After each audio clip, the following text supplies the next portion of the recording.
ఢిల్లీలో ఇండీ కూటమి నేతల ర్యాలీని పోలీసులు అడ్డుకోవడం, అరెస్టు చేసి పోలీస్ స్టేషన్కు తరలించడాన్ని రాష్ట్ర కాంగ్రెస్ నాయకత్వం తీవ్రంగా ఖండించింది. రాహుల్ గాంధీ నేతృత్వంలోని కాంగ్రెస్ నేతలు ఓట్ల చోరీలను అడ్డుకోవాలని పోరాటం చేస్తున్నారని సీఎం తెలిపారు. ప్రజాస్వామ్యయుతంగా ఈసీ ఆఫీసుకు ర్యాలీ చేస్తున్న నేతలను అమానవీయంగా అడ్డుకోవడం దుర్మార్గమైన చర్య అని ముఖ్యమంత్రి మండిపడ్డారు.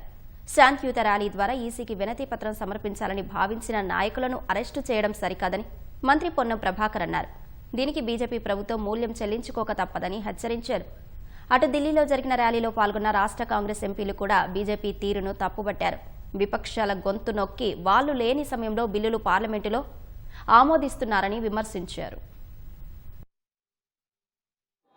ఈ వానాకాల సెషన్ స్టార్ట్ అయినప్పటి నుంచి పార్లమెంట్లో ఎస్ఐఆర్ పై చర్చ జరగాలన్న ఒక ప్రస్తావన ముందు పెడితే మమ్మల్ని ఎవరిని పట్టించుకోకుండా ఈ రోజు వరకు 2-3 వారాల నుంచి హౌస్ని ప్రతిరోజు అడ్జర్న్ చేసుకుంటూ నడిపించారు.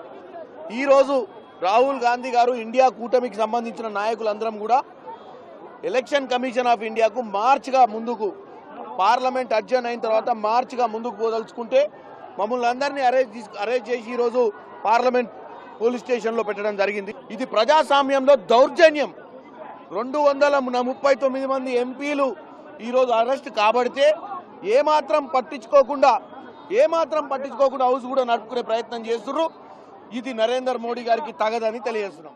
80 ఓటర్లు దాదాపు 10 స్క్వేర్ ఫీట్ ఇంటిలో 80 ఓటర్లు ఉన్నారని చెప్పి కూడా బయట పెట్టినారు రాహుల్ గాంధీ గారు. అదేవిధంగా ముజాఫర్పూర్లో ఒక చిన్న ఇంట్లో 200 పైగా ఓటర్లు ఉన్నారని చెప్పి కూడా వారి విషయం బయట పెట్టినారు. ఇదంతా కేవలము రాజ్యాంగం వ్యతిరేకంగా నడుస్తుందని చెప్పి ఇది మంచిది కాదు. ఈరోజు ఈసీకి మేము అందరము ఎంపీలు కలిసి ఈ విషయం పైన వారికి కంప్లైంట్ ఇవ్వడానికి వెళ్దామంటే అందరినీ అరెస్ట్ చేసి ఈరోజు డీటైన్ చేయడం జరిగింది.